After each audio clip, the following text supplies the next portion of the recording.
next main topic I want to talk about is a little movie I watched on Netflix the other day. I had a little downtime. Okay, we got some pizza, and I was like, I need something to watch, something that doesn't make me think too much. Just give me some content. And by content, I meant the newest Netflix movie of the week. Because those aren't films, those are content, okay? Disposable content. You watch them once, you will never go back and watch them again. They're not polarizing, they will not resonate. And basically, the best way I can describe a Netflix movie is, and it's okay if you like some of these movies, or they're guilty pleasure movies, or they're mildly entertaining to you. That's okay, we can still be friends. But the best way I can describe Netflix movies is they come across like a soulless movie that borrows ideas and concepts from other movies that came out in the past. But all of those movies are much better, far superior. They have better writing, better acting, more charisma. And then Netflix comes along and takes little slivers of those ideas and bastardize them and put them into another movie. And then the way that they make their movies, they make them so digital and flat looking. It definitely felt like it was inspired from Die Hard 2, which predominantly takes place in an airport with John McClane, and that movie suffers a bit from sequelitis, but nevertheless, it's a good time. It's a guilty pleasure, and that sequence where John McClane shoots up through the ejector seat with a huge explosion underneath him still makes me laugh with joy to this day.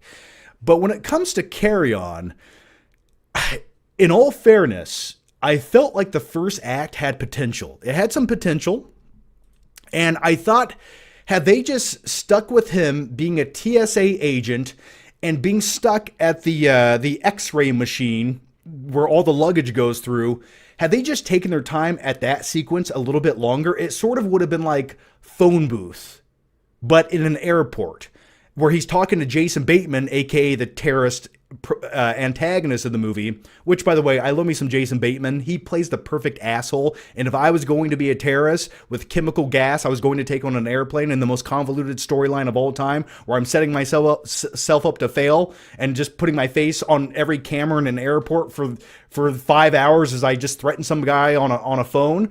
Where was I going with that? His plan was terrible. There was no way he was going to come out with, there's no way that plan was going to end successfully. Absolutely no way.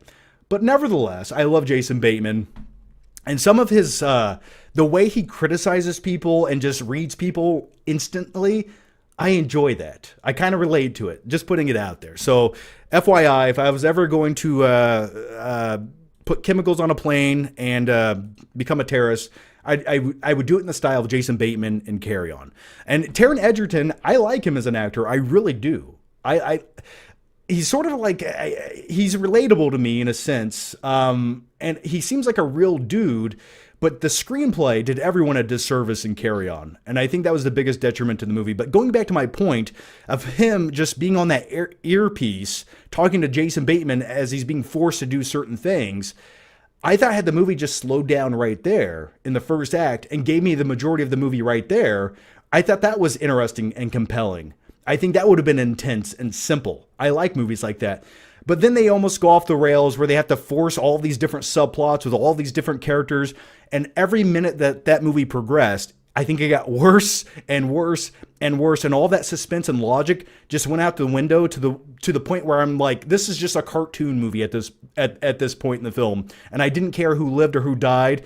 And by the end of it, I'm just like, what are we even doing now? How did this even get to this point? There's one scene in this film, and don't worry, I'm not spoiling anything, even though it's the most cliche generic movie that you've already seen 40 times without seeing this movie. So I assure you there's probably no surprises in this. You can see every twist and turn coming from a mile away. But the one scene that my wife Nikki and I laughed at was there's this random scene of this detective, and there's like another guy in the car who's sort of a bad guy. And then they get in this fight in this vehicle going down the highway at 70 miles per hour. And it turns into a cutscene from a PS2 video game where just the camera's doing a 360 in the car. They're driving through traffic. It's comical. Like, you will laugh your ass off if you watch this scene. Or at least I know I did. And the way it ends is so abrupt. You would think a car, like, flipping over would slide and skid and there'd be debris and broken glass all over the place. No, no, no. This car flips over, instantly stops, and then they're just in it like this. It's just... I don't know. I don't know what Netflix is doing. But they had a good idea. They kind of stole Die Hard 2 and then kind of tweaked it a little bit, but after that first act, man, it just went completely downhill.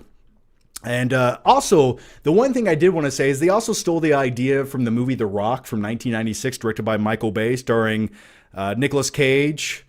Hell in the name of Zeus's butthole did you plan to get out of here? But they have a chemical gas in that film as well. Once it goes into the air, it's super deadly.